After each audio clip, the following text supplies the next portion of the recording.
think we should trust the lass and take the deal. Interesting, what's this?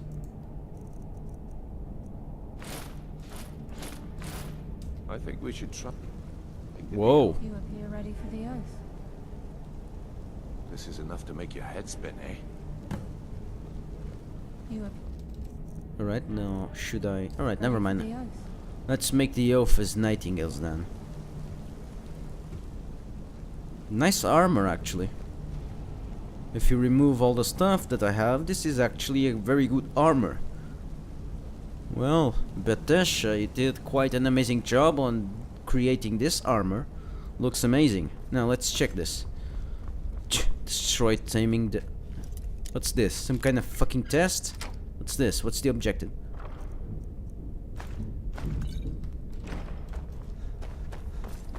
Oath. Oh, let me guess. To the Nocturnal, this Nocturnal goddess. I need to make an oath to her. The Red Kitchen. I read this book. Mercer had one.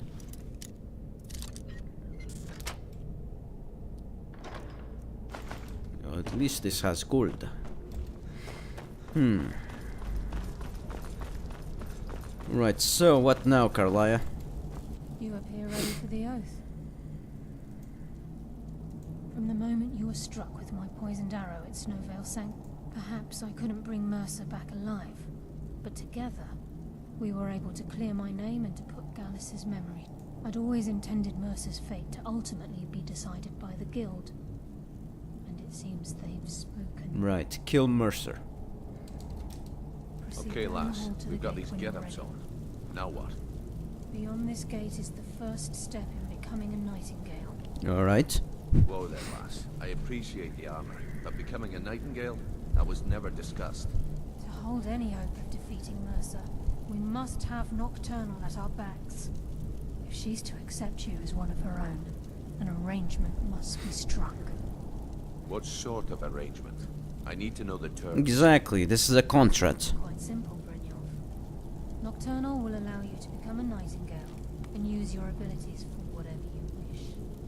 And in return, both in life and in death, Whoa, you must serve as a guardian of the Twilight Sepulchre. that's a bit too much, don't you think? There's always a catch. But at this point, I suppose there isn't much to lose. What? If it means the end of mercy... You're being a slave, you know. If I had a corpse, I would demonstrate what that would be with a Are you spell. ready to transact the oath with Nocturnal?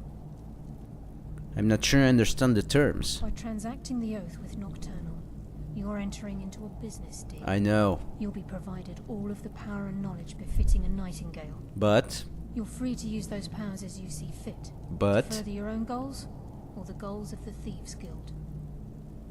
In return, you'll be required to defend the Twilight Sepulchre and everything within when the need arises. More importantly, upon your death, your spirit will be bound to the Twilight Sepulchre as one of its guardians. Once the oath has been struck, the terms are binding. Knowing this, are you ready to undergo the ceremony? There's not even a no option. Amazing. Good. After I open the gate, please stand on the western circle. This is enough to make your head spin, eh?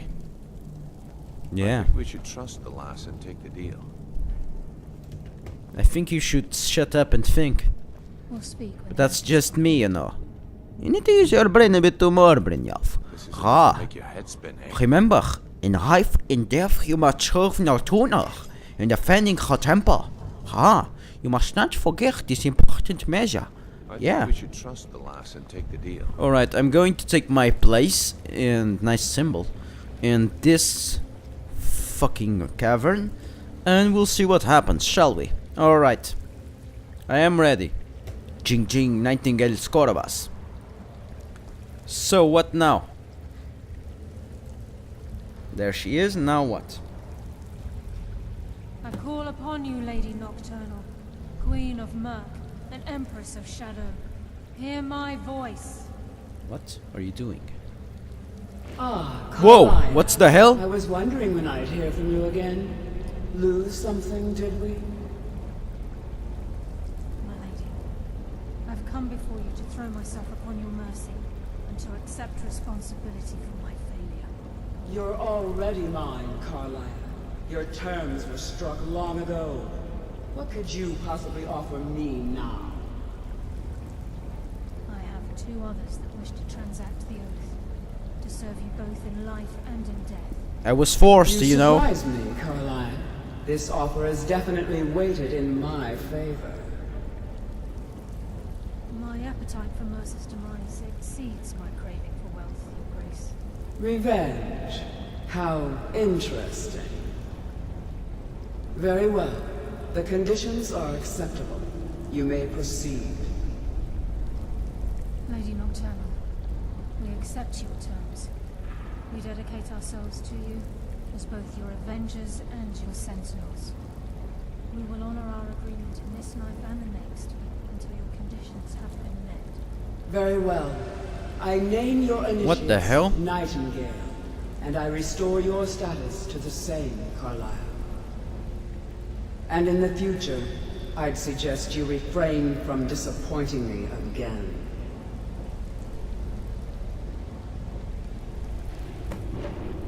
What the hell just happened?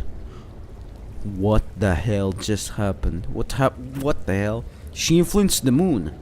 Alright. Now that you've transacted the oath, it's time to reveal the final piece of the puzzle to you. Mercer's true crime. What? Mercer was able to unlock the Guild's vault without two keys because of what he stole from the Twilight Sepulchre. The skeleton key.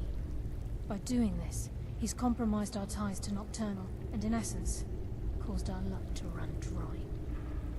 Interesting. Well, yes. But the key isn't only restricted to physical barriers. All of us possess untapped abilities, the potential to wield great powers Whoa. securely sealed within our minds. Once you realize the key can access these traits, potential becomes limitless. That's amazing. I want the key. The guild should possess this. But that should be... There can be world domination with that. Yeah, the guild should possess this. Although it would benefit the guild more than you can imagine, in the end it would do more harm than good. Explain If yourself. the key isn't returned to its lock in the Twilight Sepulchre, things will never be the same. Nocturnal, I see. As time passed, our luck would diminish to the point of non-existence. And whether you know it or not, our uncanny luck defines our trade.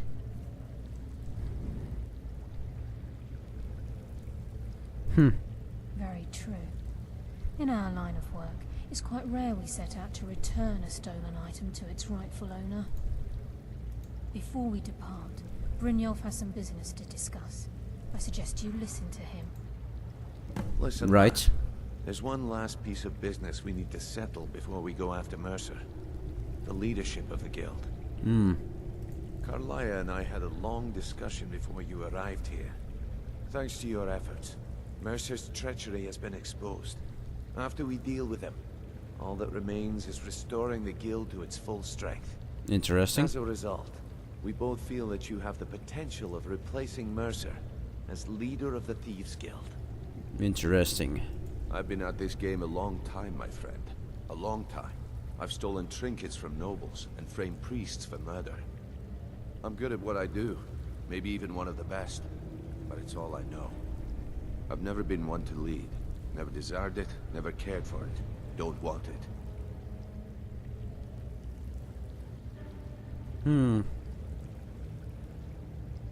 I don't know what to say. Well, we have a bit of an errand to run before your coronation, so don't get sentimental on me now. Then it's decided. When this is all over and Delvin's contacts assure me that we've regained our footing in Skyrim, we'll handle the details. Alright. Until then, we have quite the task ahead. I've been poring over the plans you brought us, and I'm convinced the eyes of the Falmer are in the Dwarven ruins at Erkenthat. Erkenthat, that's my Carlia and I will destination. meet you there. Prepare yourself, lad. This will be a fight to remember. If you would have asked me that yesterday, I'd have said no. Look, call me crazy if you like, but besides, I'd rather die with some of Mercer's blood on my blade than spend the rest of my life regretting that I ran the other way. Aye, and some of what Carlia said is starting to make sense. Mercer may have damaged our reputation and raided our coffers. Old Delvin kept calling it a curse, and we all laughed at him. Looks like the joke's on us. Yes, Sorry, lad. although I don't feel powerful or received any kind of power. So this is what I call a rip-off. A rip-off. Now where's Carlia? I want my sanity back. I don't want to be this servant. Exactly, I don't feel stronger. With the skeleton key missing from the Twilight Sepulchre, I'm afraid Mercer's seen to it that none of us can benefit from Nocturnal's gifts.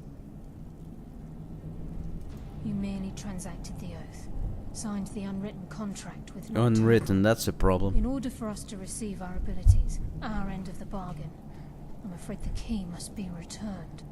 If Nocturnal was truly displeased with me, with any of us, she wouldn't have answered my call.